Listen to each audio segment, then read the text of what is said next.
फकीर उस परमपिता परमात्मा के आगे प्रार्थना दुआ करते रहते हैं, अरदास करते रहते हैं, और उसका मकसद सिर्फ एक ही होता है कि हर जीव सुख शांति हासिल करे, हर इंसान को वो खुशियां मिले जिसके लिए वो दुआएं करता है, प्रार्थनाएं करता है। पर जायज नाजायज मांग ना तो कभी पूरी होती है और ना उसके लिए संत पीर फकीर कोई दुआएं करते हैं। जायज नाजायज, सही है गलत है, इसका पता कैसे चले? आप अगर सत्संग लगातार सुनते हैं, ये हो ही नहीं सकता कि आपको ये ना पता चले सही मांग कौन सी है और गलत मांग कौन सी है। सही मांग वो होती है जिससे परिवार का भला हो, समाज का भला हो, देश का भला हो और संसार का भला हो। सही मांग वो भी होती है शरीर का भला हो, आत्मा का भला हो और दिमाग में शांति रहे, संतोष धन आए, मन ना भटकाए, माया ना छलिया बने, काम वासना क्रोध लोभ मोह अहंकार तंग ना करें। ये सारी प्रार्थनाएं जब की जाती हैं तो परमपिता परमात्मा की दरगाह में मंजूर होती हैं।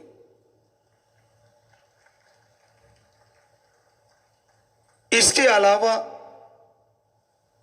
आदमी तो बहुत कुछ मांगता है, मुझे ये दे दो, मुझे वो दे दो, पर सूफियत में सच्चा भक्त मानता है, हे मेरे परमपिता परमात्मा, मुझे वो देना जो तेरे दर के करीब करे, कभी दूर ना करे।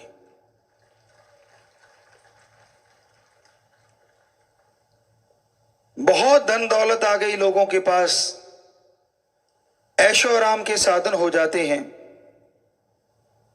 और कमी ये आ जाती है कि वो परम पिता परमात्मा से दूर हो जाते हैं। तो आज यही कि मांगना कैसे है और किससे मांगना है। वैसे तो समाज में रहते हुए आप समाज से मांगते रहते हैं, लेन देन चलता रहता है, पर वो स्वस्थ तरीके से लेन देन हो, जुबान के पक्के बनो। और जो जुबान के पक्के होते हैं उन पे ही समाज में विश्वास किया जाता है, यकीन किया जाता है। जो जुबान के कच्चे होते हैं, घर वाले यकीन नहीं करते, समाज तो क्या करेगा। पुराने समय में हमारे भारत में यह संस्कृति रही है कि दो दोस्त एक दूसरे को जुबान दे देते थे छोटे छोटे बच्चों के लिए कि भाई अपनी दोस्ती है, तेरा बेटा और मेरी बेटी की शादी आपस में करेंगे ताकि ये रिश्ता और मजबूत हो जाए। तो दोनों हाथ मिलाया या यूं कह दिया कि हाँ पक्का, और फिर 100% वो पक्का होता था, उसमें कच्चापन नहीं आता था। आज पहली बात तो जुबान ही नहीं रही, जुबान करके लोग मुकर जाते हैं। दूसरी बात, जुबान को छोड़ो, लिखा हुआ मुकर जाते हैं। ऐसा टाइम है, ऐसा समय है। प्यारी साध संगत जियो, इंसान जब मांगने बैठता है उसे यह लगता है कि मैं तो जायज ही मांगता हूं, नाजायज मांगता नहीं। आप उस बच्चे की तरह हो जो छोटे से होता है, बिल्कुल छोटी सी उम्र में सांप को देख के कहता है मैंने पकड़ना है, कोयले को देख के कहता है मैंने खाना है। तो क्या अच्छे माँ बाप आप में से अपने बच्चों को वो खिला देंगे? क्या आप अपने बच्चे के हाथ में सांप पकड़ा देंगे? कभी नहीं। तो परम पिता परमात्मा तो आपकी आत्मा का मां बाप है, आपकी आत्मा का साईं है। आप नाजायज मांगेंगे तो वो आत्मघात के लिए कभी भी आपको नहीं देगा अगर आप भक्त हैं। और अगर मालिक को लगता है कि आपके लिए सही है, लगता नहीं, वो तो जानता है, तो पल में वो आपकी इच्छा चुटकियों में पूरी कर देगा। पर कई बार होता है, आदमी कहते ये मांग तो हमारी सबसे श्रेष्ठ और जायज। आप नहीं समझ सकते, वो मांग जायज है, सर्वश्रेष्ठ है, 100% सच, और मालिक अल्लाह राम 100% पूरी भी करता है, लेकिन थोड़ा आगे पीछे होता है। तो उसमें घबराओ नहीं, बल्कि सुमरन, अखंड सुमरन, सेवा में लगे रहो, इबादत करते रहो, भक्ति करते रहो। तो यकीन मानो वो भक्ति के बदले आपकी वो जायज मांग ही पूरी नहीं होगी, भक्ति का फल भी आपके अकाउंट में जमा हो जाएगा, क्योंकि उसने इस बहाने आपको पता नहीं क्या क्या बख्श देना है। आप अपने सतगुरु से प्रीत करते हो, यानी ओम हरि अल्लाह राम से या गुरु पीर फकीर से प्रीत रखते हो, उसके लिए तड़फते हो और सुमरन करते हो कि मेरी क्यों नहीं सुनता। वो सुन रहा है, और यकीन मानो 100% सुनेगा, लेकिन आप सुमरन कर रहे हो, उससे वो आपके कुलों का उद्धार किए जा रहा है, जो आपको पता नहीं चलता। आने वाले बुरी वक्त की तपिश से वो आपको बचाए जा रहा है, आने वाली तेज गर्म हवाओं से वो ढाल बन के आपके सामने खड़ा हुआ है, आने वाले बुरे वक्त से सुमरन करवा के आपको वो धुरी का दाना बनाना चाहता है, जिस पे चक्की घूमती है, सारे दाने पिस जाते हैं, लेकिन वो जो धुरी के साथ, वो जो किल्ली के साथ, वो कील के साथ जो दाने लग जाते हैं, जिसपे चक्की घूम रही है, पत्थर उठा के देखो, वो दाने ज्यों के त्यों बच जाते हैं। इसलिए आपसे वो सुमरन करवा रहा है, इसलिए आपको कहता है नाम चर्चा में, यानी मालिक के नाम की यहां चर्चा हो। शॉर्ट में बेपरवाह जी ने नाम चर्चा उसका नाम रखा कि परम पिता परमात्मा के नाम की चर्चा हो, वहां जाके सुनो, फल बहुत मिलेगा। जितना आगे मिलता था उससे सैकड़ों गुना ज्यादा ये फल रोजाना बढ़ता जाएगा। जितना आप रेगुलर होते जाओगे उतना फल बढ़ता जाएगा। आजकल नहीं है, जो कि स्कूलों में होना चाहिए। हमारे टाइम में था कि जो सबसे ज्यादा जिसकी हाजिरी होगी स्कूल में, उस बच्चे को अवार्ड दिया जाता, चाहे कॉपी पेन ही क्यों ना हो। आज तो युग बड़ा आ गया, थोड़ा बड़ा अवार्ड भी रखा जा सकता है। तो उस वजह से बच्चे कंपटीशन में आ जाते थे और स्कूल से बंक नहीं मारते थे। फायदा किसका? बच्चों का भी, टीचरों का, प्रिंसिपल, हेडमास्टर का। क्यों? क्योंकि बच्चे लगातार आएंगे, ज्यादा ज्ञान हासिल करेंगे, तो मेरिट होल्डर तो क्या, वो जिले में और हो सकता है स्टेट, देश में भी टॉप आ जाए। आज के युग में हमने देखा बच्चे बंक मार के अपने आप को बड़ा साबित करते हैं कि मैंने इतने बंक मारे हुए हैं। उनको लगता है मैंने बहुत बड़ा काम कर रखा है। ये नहीं पता कि आपने अपने एम के अंदर सुराख कर रखा है। बचपन में एम होता है कुछ बनना, और जब जवानी आती है तब तक बन जाना, और जब अधेड़ अवस्था आती है तब तक बन के सारी खुशियां हासिल करना। लेकिन आज के दौर में ये चीजें नहीं है।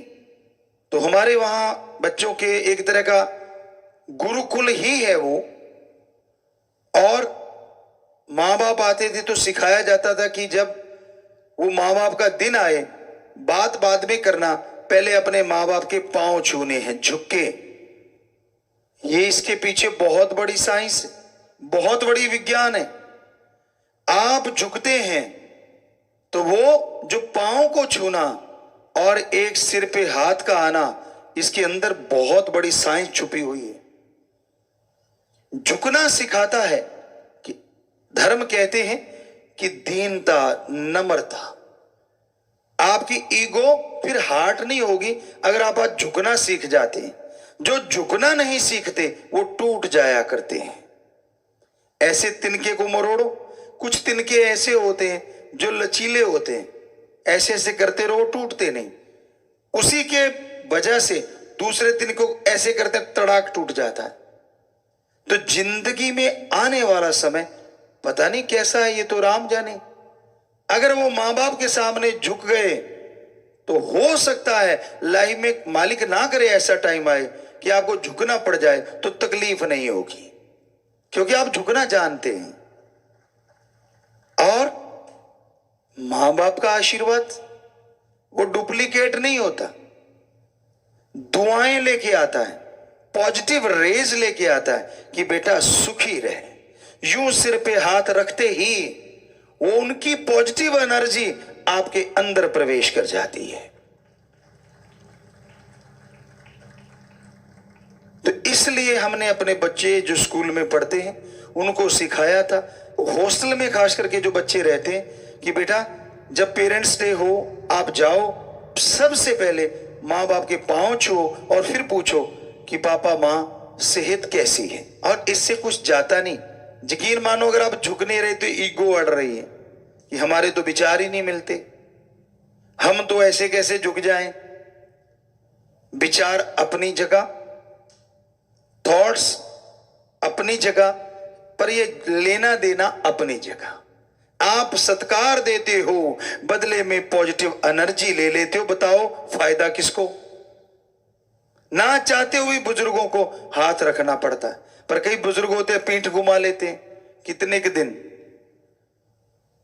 वो जट्टू इंजीनियर वाला काम तो होने से रहा, जो आपने देखा था कि वो पीछे पड़ गए थे क्योंकि उन्होंने तो अचानक पैर पकड़ के खींच लिए थे।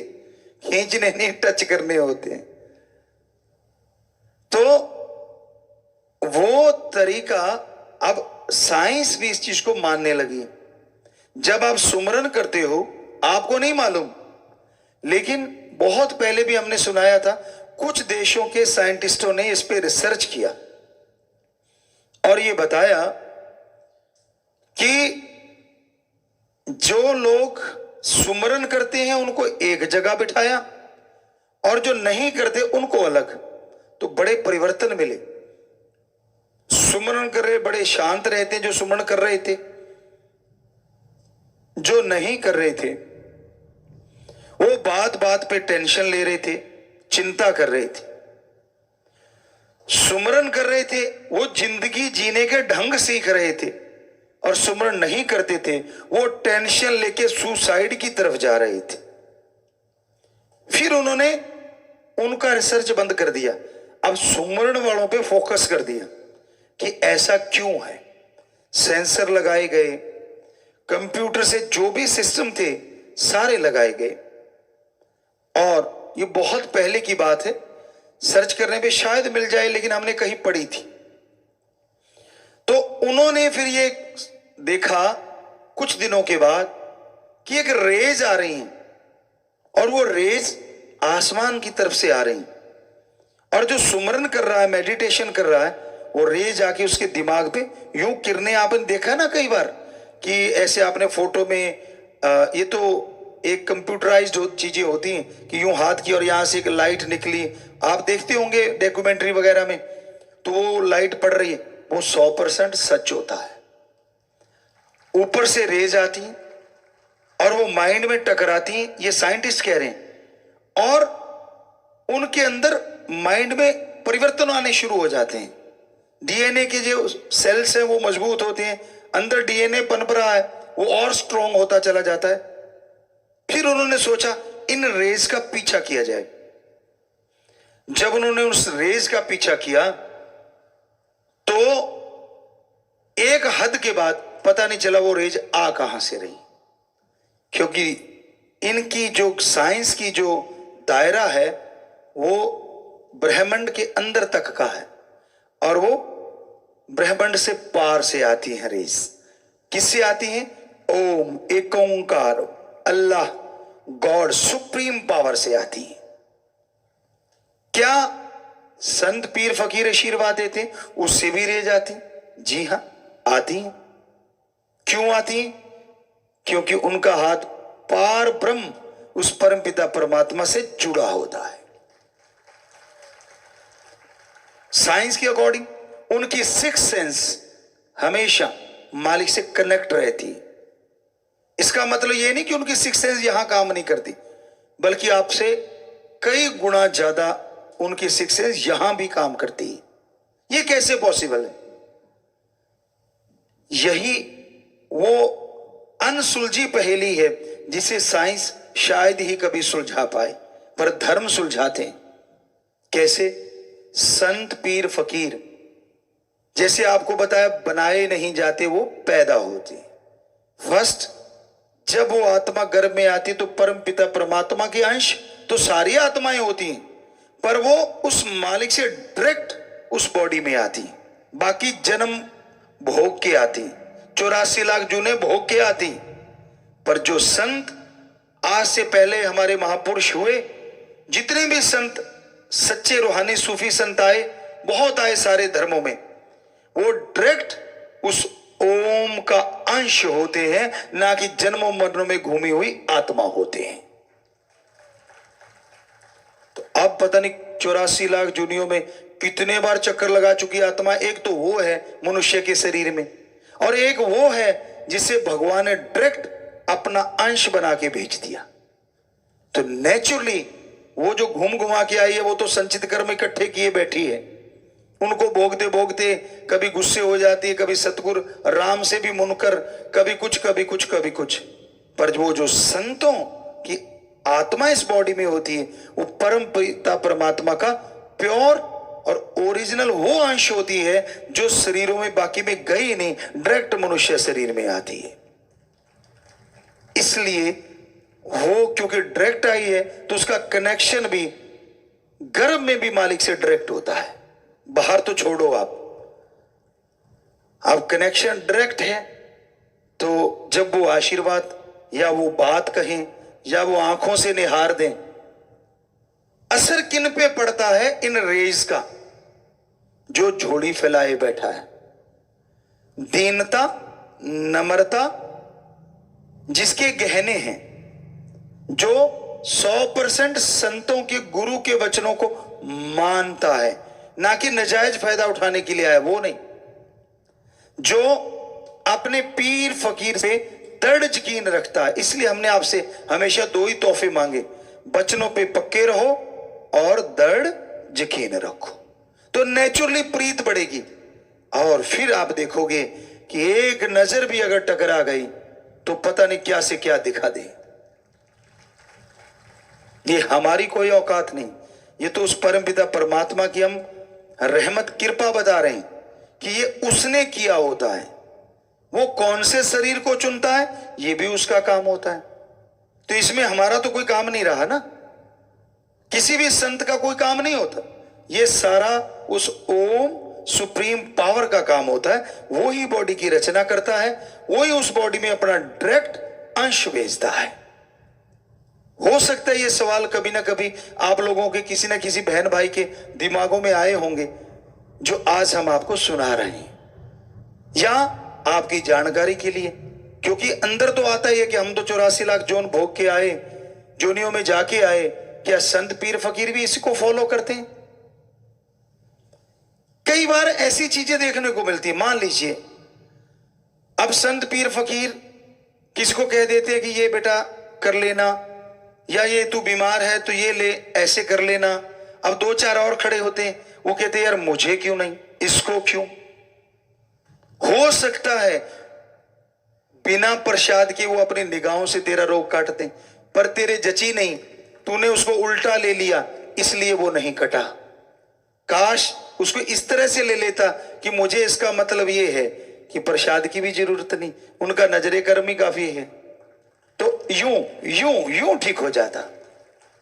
तो ये सोचने का होता है।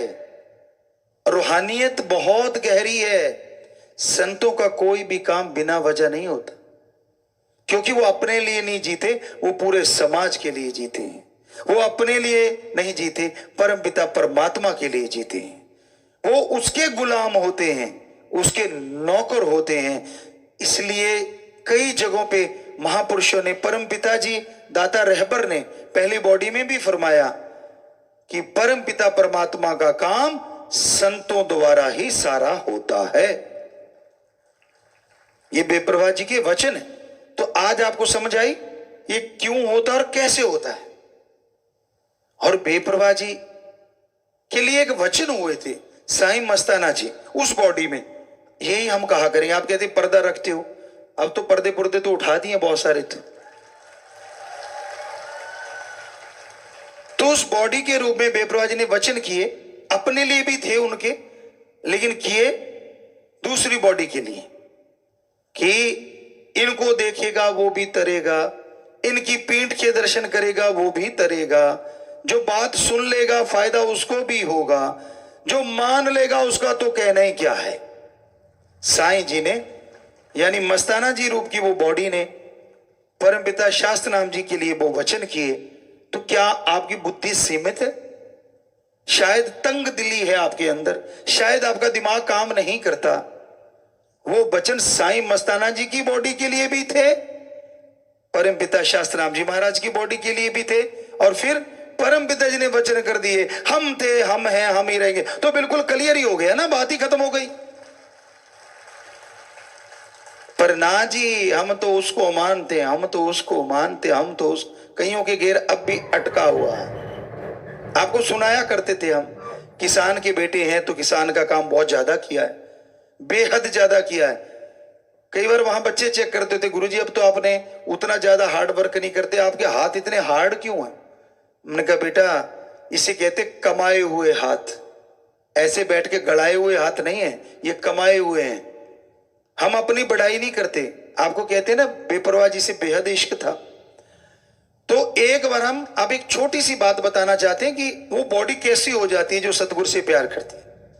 हमारा हमेशा चैलेंज एक्सेप्ट करने का दिल रहता था कि चैलेंज किसी ने दिया है तो उसको स्वीकार कर लेते थे। तो हम आए आश्रम में, डेरे में, बेपरवाह जी से दर्शन दीदार हुए, सेवा की जो भी सेवा बनती थी। और पीछे गांव में, अगर गांव वाला होगा पुराना तो उसको पता होगा, गांव में एक स्कूल बनाने के लिए चर्चा चल पड़ी और वहां मिट्टी डालने लगे कि अपने अपने खेतों से मिट्टी डालो, खड्डे खुड्डे थे वहां काफी। तो हमारे पीछे से, तो हम रात को पहुंचे, तो हमारे जो वो साथी थे उनसे पूछा क्या हुआ। कहते यार आज तो कंपटीशन हो गया पूरे गांव में, हमारी वजह कह लो, राम जी की वजह, कंपटीशन चलता था हर बात के लिए। वो आपको बाद में बताएंगे, हंसने वाली बातें भी है। तो हमने कहा कितनी ट्राली डाली? कहते जी हम तो 22 डाल पाए। तो हमने कहा और? कहते फला फला 26 डाल गया। हमने कहा लानत, क्यों 22 डाली आपने? कहते थोड़ा सा खेत दूर है ना। मैंने कहा फिर क्या हो गया? कल सही, अगले दिन वो ट्राली बहुत बड़ी थी, उस समय के अकॉर्डिंग 2 टायरों वाली ट्राली बड़ी थी, खुले चने भी उसमें 100 मन से ऊपर आ जाते थे, तो बड़ी ट्राली मानते थे कि ये बड़ी है। तो हमने कहा भाई 3 हिस्से करते हैं। सबसे मुश्किल हिस्सा कहते अगला, डाला खोल के तो आसान हो जाता ना आजकल, बाद में तो वो आगे एक खिड़की भी आने लग गई, लेकिन हमारे उस टाइम में सिर्फ पीछे खुलता था ट्राली का, आगे नहीं। तो हमने 3 हिस्से बांट दिए, वो 4 थे, हम अकेले, कि अगला हिस्सा हम अकेले भरेंगे, पिछला आप चारों मिलके भरो। तो अगला हिस्सा, ये राम जी बेपरवाह जी की रहमो कर्म की बात बताते हैं, वरना तो हम खाक हैं। वो अगला हिस्सा जो होता था उसका, यानी 3 हिस्से हो गए, तो अगला हिस्सा हम 2 से 3 मिनट में भर देते थे अकेले। और हमारी कस्सी हो सकता आज भी संभाल के रखी हो उन बच्चों ने, कोई हाथ नहीं लगाता था। हम कहते यार बाद में बर्त लिया करो, तो जो उनमें सबसे पावरफुल था वो कहता था मामा ये कस्सी को देखे ना माथा टेक देते हैं, भाई जिसकी तू है वही उठाएगा, पंगा नहीं लेने का। एक बार या हमारे ताऊ जी का बेटा वो चले गए थे, उसके दल है मैं चलाऊंगा, तो उनका पेट इतना खिंच गया था 2-3 दिन पड़े रहे थे। और हमें वो कहने लगे, आज भी याद है जब हम आपस में मिले, कहने लगा जरूरी सी पंगा लेना। हमने कहा हमने क्या पंगा लिया, हम तो डेरे गए थे। कहते ना जी कई ले आके रख रखी इतनी बड्डी। तो हमने कहा फिर क्या हो गया, कहते मैं चला बैठा कि तू चलाता, मैं भी चलाऊंगा, पानी की बारी थी, मोगा बड़ा था। तो कहता है पूछ मत, उस दिन से ये सारा डंगा खींचा पड़ा है। तो हमने कहा वो क्या कहते थे, वो कहते भाई हम तो 7 दाने धर के माथा टेकते हैं, हम नहीं इसको छेड़ते। तो असल में बहुत बड़ी कस्सी थी। कबूल शाह खुब्बन एक जगह है, वहां से वो आई हुई थी, तब बड़ी मशहूर थी वहां की, आज हमें नहीं मालूम। तो वो कस्सी से हम 2 से 3 मिनट में भरते थे, और वो चारों मिलके 2 हिस्से जो थे वो लगभग 10 से 15 मिनट लगा देते। वो भी तब जब हम ऊपर खड़े करते लानत आपकी, हमने भर दिया, अरे क्या कर रहे हो, अरे जोर लगाओ। तो उस दिन दूसरे जो चैलेंज वाले थे उन्होंने 28 और हमने शायद 40 ट्रालियां डाली थी। तो ये कहने का मतलब बेपरवाही का रहमो करम, दया में रहमत, दृढ़ यकीन हो। अब आप कहोगे जी अब हमें समझ आ गई, आप ऐसे कैसे कर लेते थे। अगर आपको समझ आ गई तो जरा सोचो, हमें कस्सी चलाने की क्या जरूरत थी, फिर फूंक मारते, ट्राली भर जाती, ले जाते। बताओ है जवाब कोई आपके पास। अरे भाई तब हम इस ताकत का इस्तेमाल नहीं करते थे, जो राम जी ने ये बॉडी बनाई थी इसकी ही इस्तेमाल करते थे। ओनली ह्यूमन बीइंग, एक मनुष्य की तरह, आम इंसान की तरह। वो बेपरवाह जी ने रहमत वो कर रखी थी, उसमें कोई दो राय नहीं। लेकिन जब तक जाहिर नहीं होता शरीर, राम जी करते नहीं, तब तक वो चीजें नहीं दिखाते। हाँ उनको दिखा भी देते हैं, जिनका दृढ़ यकीन होता है उनको तब भी वो चीजें मिलने लग जाती हैं जो बाद में मिलती हैं। मिली लोगों को वो जानते हैं। तो हमारा आज यही बताने का उद्देश्य है कि इस तरह से अगर आप सच्चे दिल से मालिक से प्यार करोगे तो यकीन मानो कभी हारोगे नहीं। अगर पॉजिटिव रहोगे तो नेगेटिविटी नजदीक नहीं फटकेगी। भगवान का नाम सुखों की खान है, अच्छे भागों वाला, अच्छे नसीबों वाला। इंसान सत्संग में चल के आता है, कैसे होते हैं उसके अच्छे नसीब, अच्छे भाग्य। हमारे जितने भी धार्मिक पवित्र ग्रंथ हैं सब में ये लिखा है, जिन पे कृपा राम की वो सत्संग में आए। कि जिन पे भगवान अल्लाह वाहिगुरु राम की कृपा होती है वही इस कलयुग में सत्संग में आता है। हथाई करना, गपशप मारना, कोई वहां निमंत्रण पत्र नहीं देता, न्यूंदा नहीं देता, फिर भी लोग भाग भाग के बैठते हैं सिर जोड़ जोड़ के। मेले मुजरे पे जाना कोई नियमदा नहीं आता, फिर भी लोग भागे जाते हैं। सर्कस सिनेमा में जाना पैसा भी देते हैं और फिर भी भागे जाते हैं। राम नाम से लोग कन्नी कतराते हैं। राम नाम सुनना हो, लोग आके हाथ भी जोड़ते हैं, चलो भाई सत्संग सुनो, चलो भाई राम का नाम सुनो। तो भी कहते हैं भाई देखूंगा। ले भाई देखेगा क्या, बस एहसान करता है। फिर भी मैं आऊंगा, चल तू इतना कहता है तो मैं आऊंगा। अरे आएगा तो खुद का भाग बनाएगा, उस पे क्या एहसान है। उसका तू शुक्र मना, जो तुझे बता रहा है, तुझे में प्रार्थना कर रहा है। और वो प्रार्थना क्यों करता है, क्योंकि उसको भी भगवान खुशी देगा जो भगवान से भगवान की औलाद को मिलाएगा।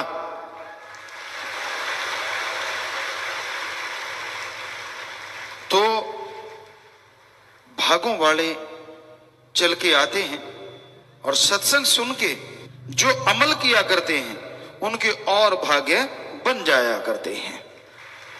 आमतौर पे कहा जाता है जो भाग्य में लिखा है वो ही मिलेगा, जो भगवान कहेगा वो ही मिलेगा। वाकई सच है, जो भाग्य में लिखा वो तो मिलेगा, लेकिन 84 लाख जोनियों में आदमी एक ऐसा शरीर है जो अपने भाग्य को बदल सकता है। जानवर, पक्षी, कीड़े मकोड़े, पेड़ पौधे, देवी देवता, कोई भी अपने भाग्य को नहीं बदल सकता। सिर्फ आदमी को अधिकार है कि वो अपने भाग्य को बदल सकता है। और भाग्य कैसे बदलता है, आदमी सत्संग सुने, सुन के अमल करे, संत जो वचन कहें उनको माने तो भाग्य बदलता है। सिर्फ सुन के छोड़ देने से भाग्य नहीं बदलता, उसका पुण्य तो जरूर मिलेगा, आपकी आत्मा के खाते में जमा तो जरूर हो जाएगा, लेकिन ये नहीं है कि उससे आपका भाग्य बदल जाएगा। अगर आप भाग्य बदलवाना है, भाग्य बदलना चाहते हो, तो आप संतों के वचन सुनने होंगे, सुन के फिर मानने होंगे। सुन के जो मानते हैं, सुन के जो अमल करते हैं, उनके ही भाग्य बदला करते हैं। संत ऐसा क्या कहते हैं जो मानना चाहिए? संत कहते हैं तेरा असली जो काम इस दुनिया में है वो है भगवान का नाम लेना।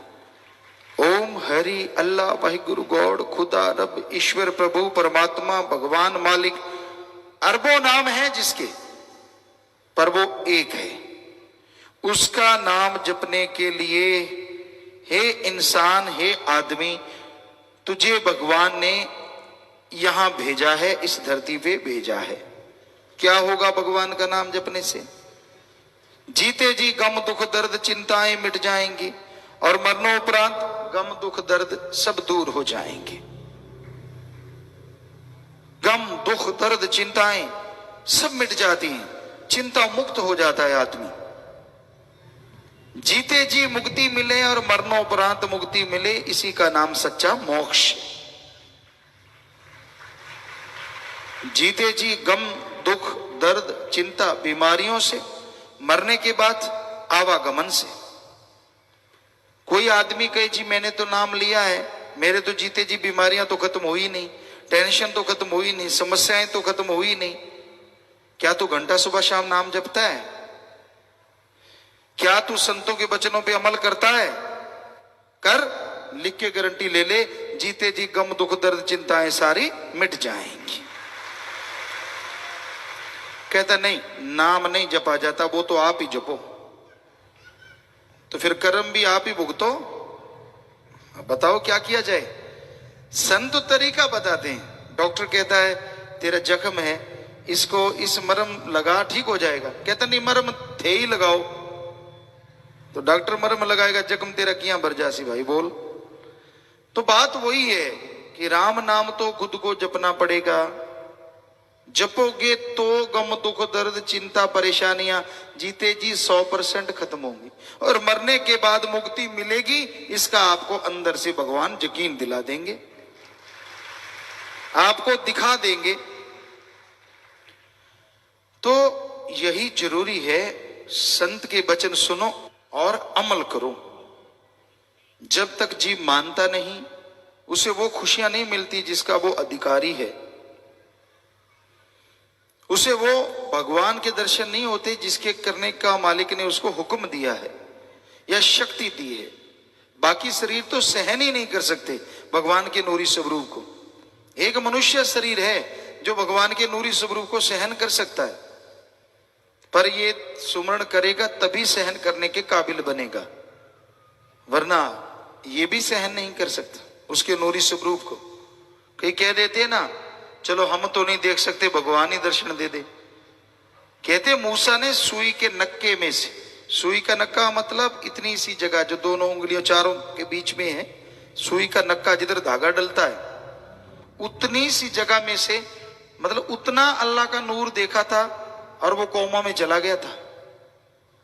इतना ज्यादा नूर था, इतनी ज्यादा खुशी थी कि उसे झेल नहीं पाया। उसके बाद अल्लाह ने कहा इबादत किया कर, फिर तुझे नजारे दिखाऊंगा।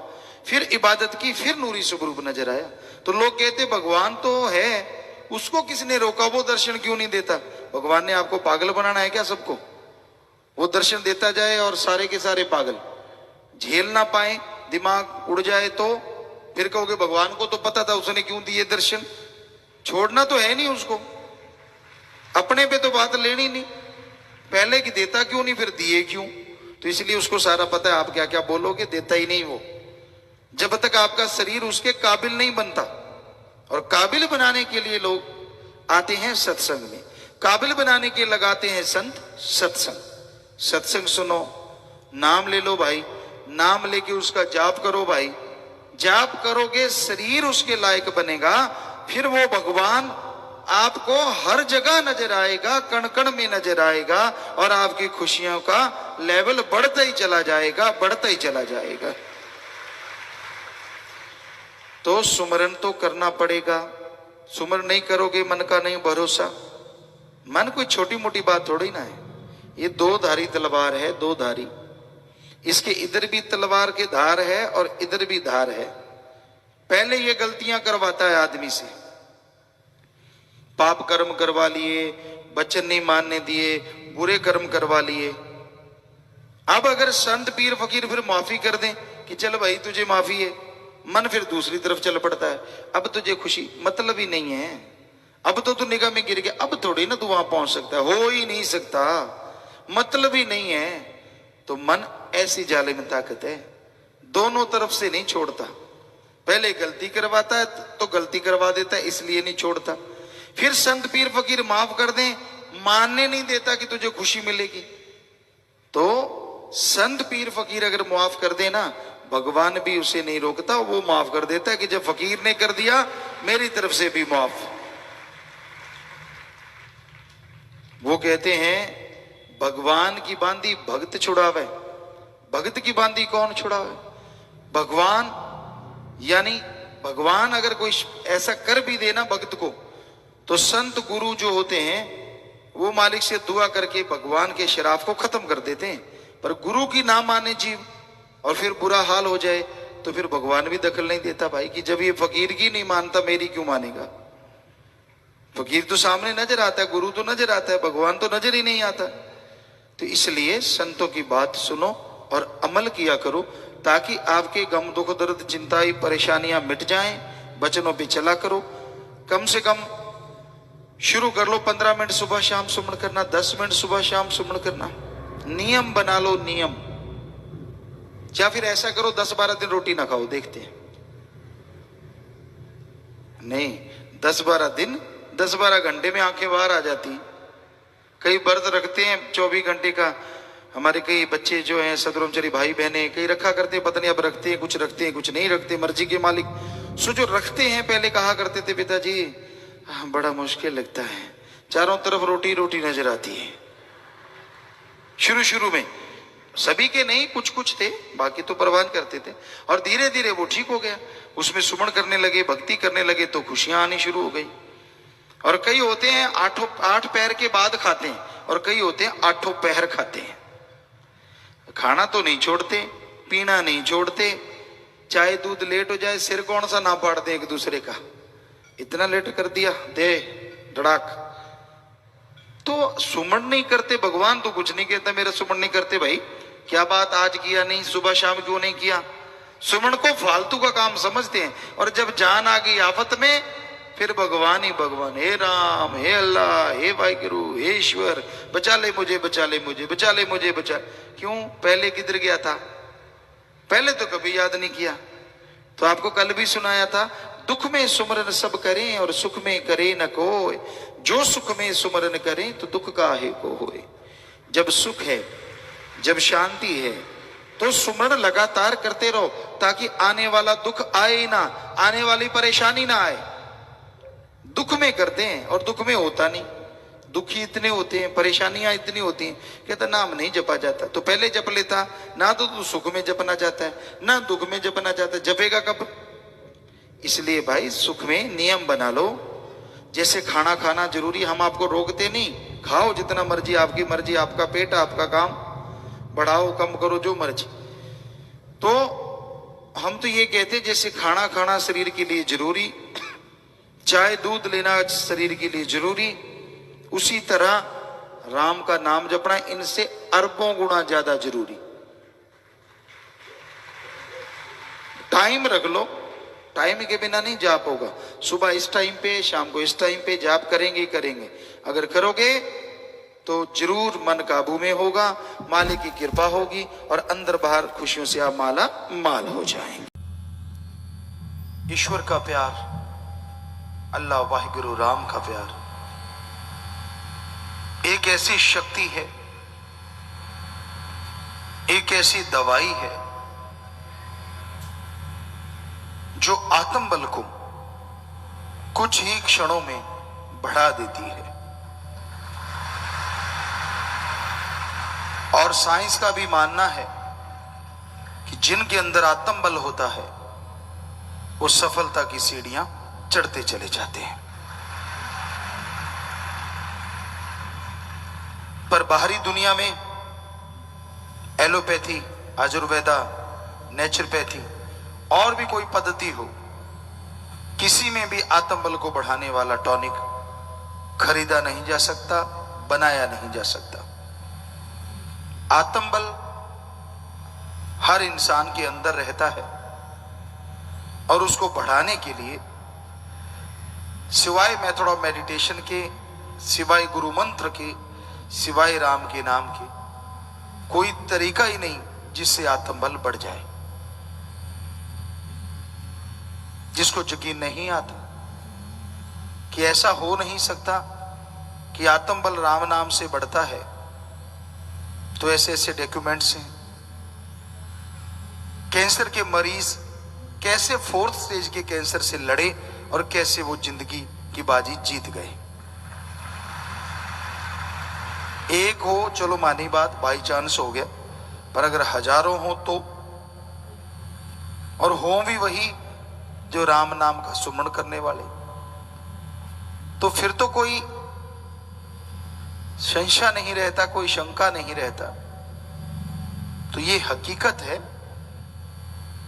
आद काल से जब से गुरु पीर फकीर इस धरती पे आए, उन्होंने वो मेथड बताया जिससे आत्मबल बढ़ता है।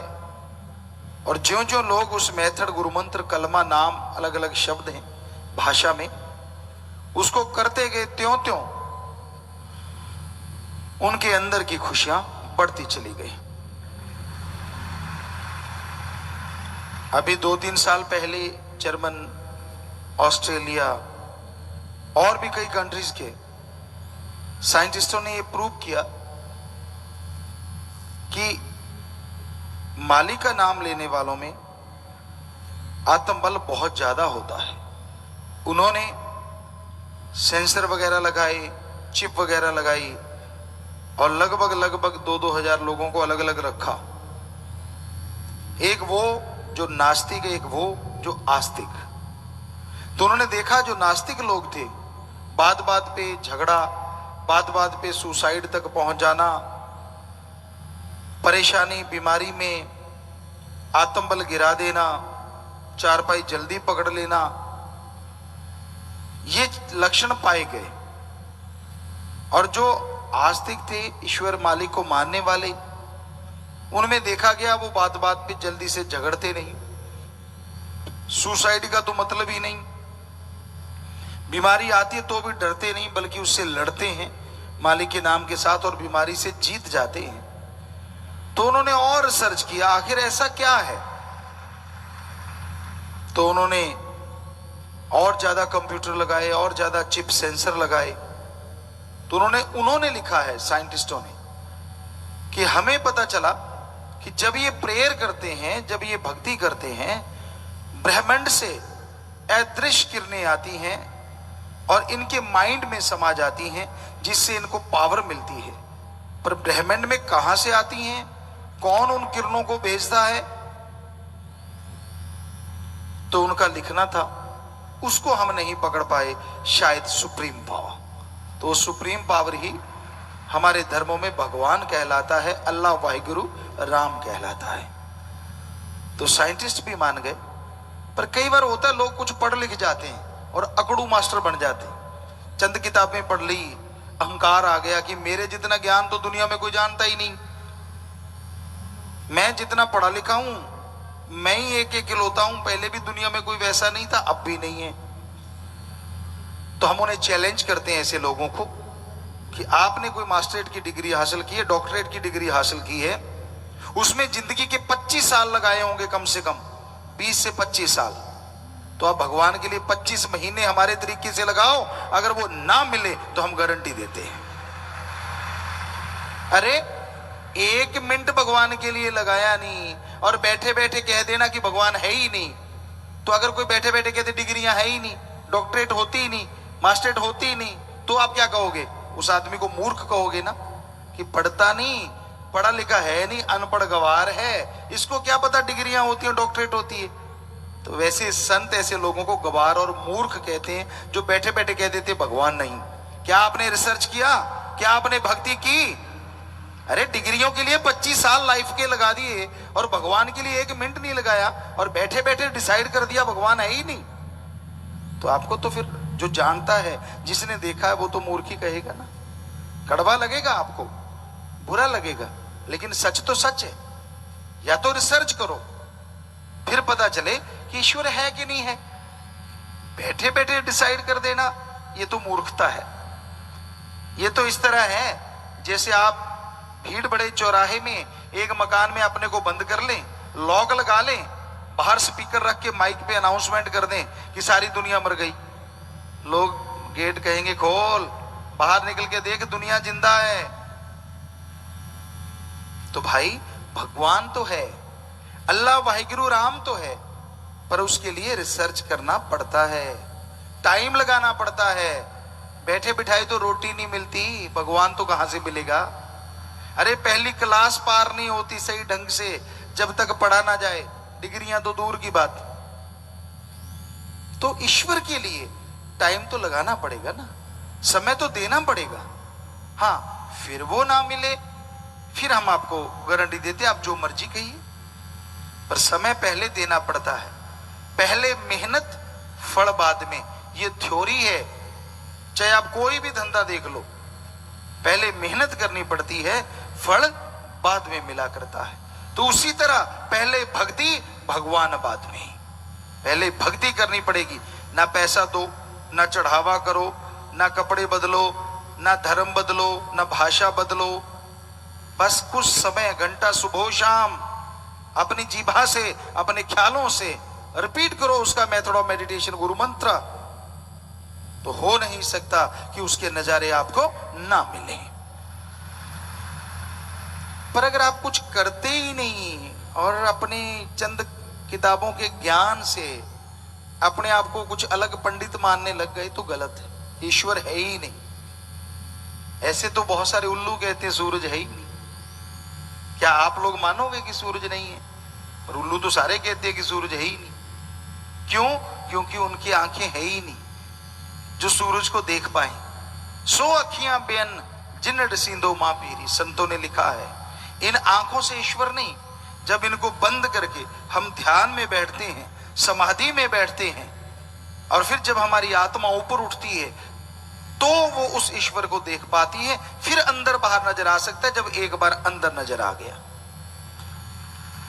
पर उसके लिए टाइम तो लगाना पड़ेगा ना, समय तो देना पड़ेगा।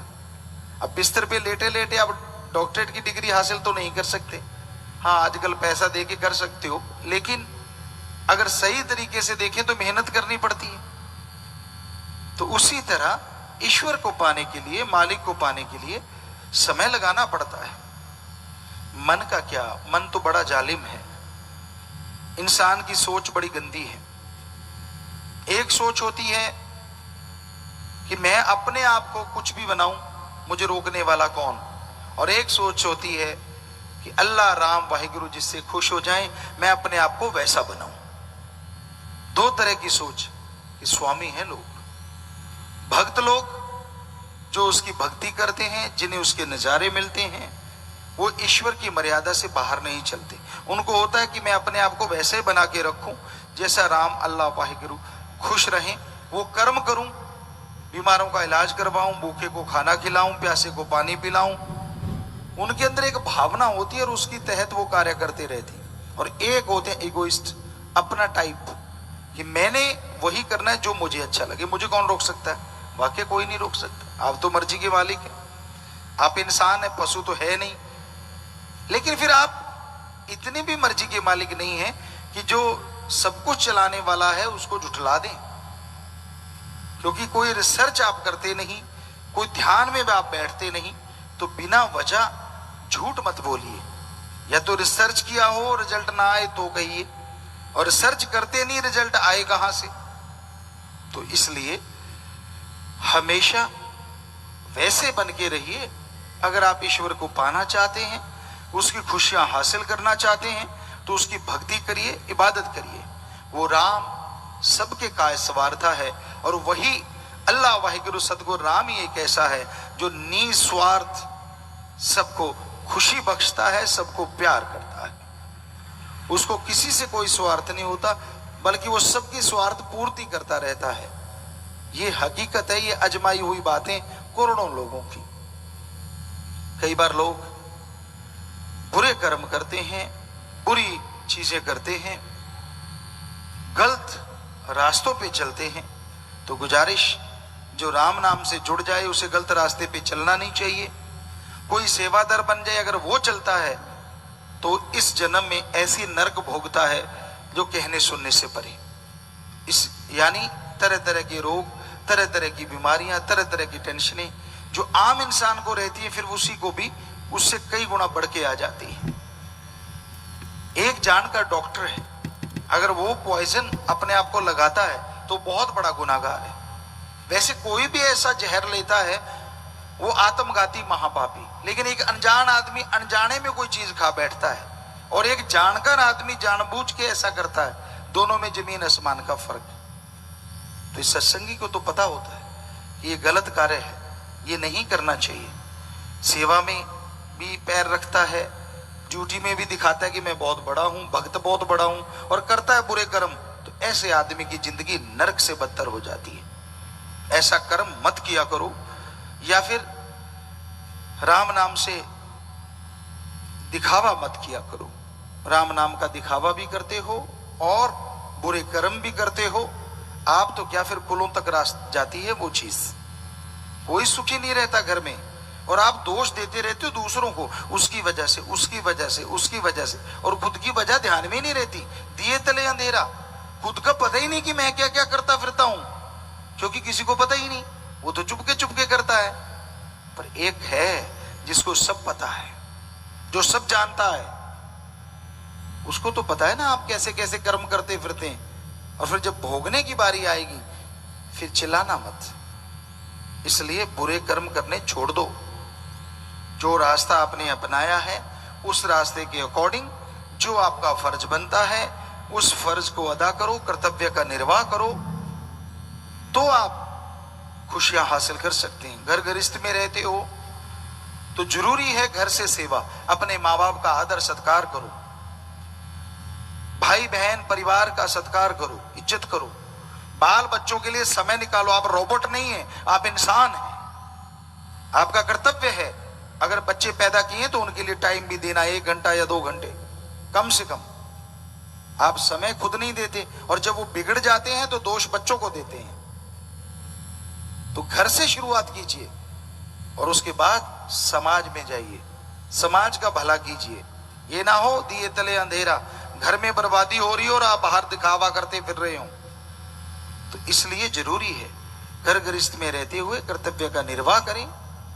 जिस रिश्ते के प्रति जो फर्ज बनता है, जो कर्तव्य बनता है, उसका निर्वाह कीजिए।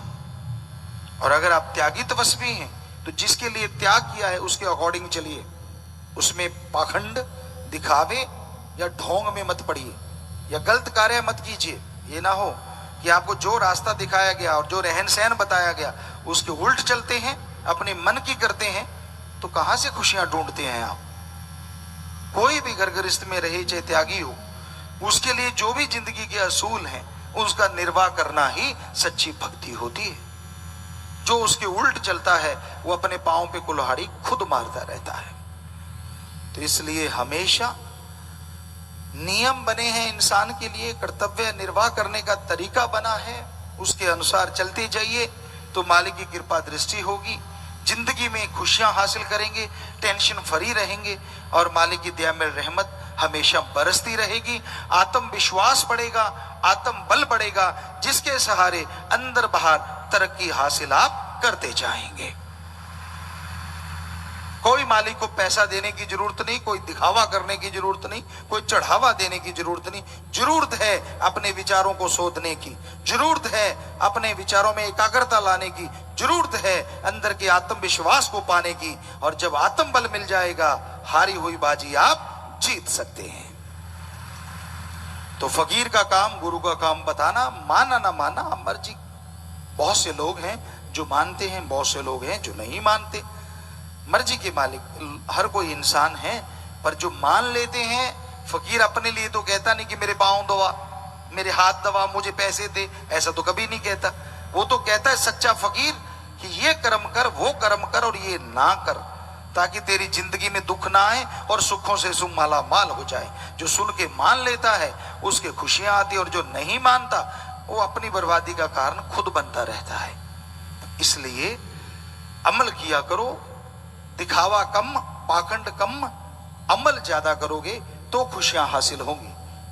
और अगर दिखावे में कोई किसी ने कह दिया आप तो इससे ऐसे लगते, वो वैसे लगते, तो उसी में फूल के कुप्पा रहते हो और उसी के अकॉर्डिंग चलते हो, तो आप फिर तो सदगुरु की तो रही नहीं ना, अल्लाह वाहिगुरु राम की। तो सिर्फ दिखावा दिखावा है, तो दिखावा मत कीजिए, चलिए उसके अकॉर्डिंग, चलिए उसके अनुसार, जीवन में अपना लीजिए दया रहम, अपना लीजिए भक्ति इबादत, अपना लीजिए परहित परमार्थ, अपना लीजिए सही समय पे सही काम करना, कर्तव्य का निर्वाह करना और रिश्तों के प्रति वफादारी निभाना, तो यकीनन आपकी जिंदगी में खुशियां जरूर आएंगी और खुशियों से आप माला माल हो जाएंगे।